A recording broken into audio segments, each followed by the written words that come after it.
Memphis puts on hell of a Best show. 4th of July fireworks I've ever seen was in Detroit.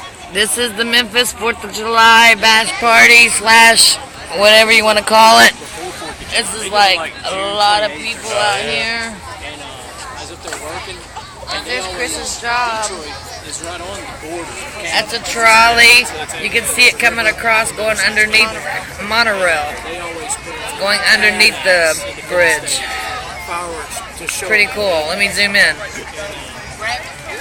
Yeah, someone was talking. There you go. about that. I'm like, okay, well, let's see. Zooming in. Get out of the way, dude. See, look over there, you see the other one.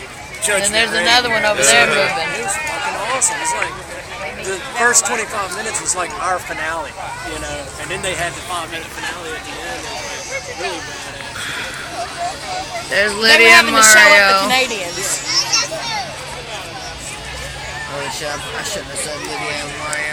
I don't know where Abby and them are at. They're somewhere over there, right in there. They're not somewhere, we just can't see them. They're out of our line of view. They're just right there, laying on the beach thing.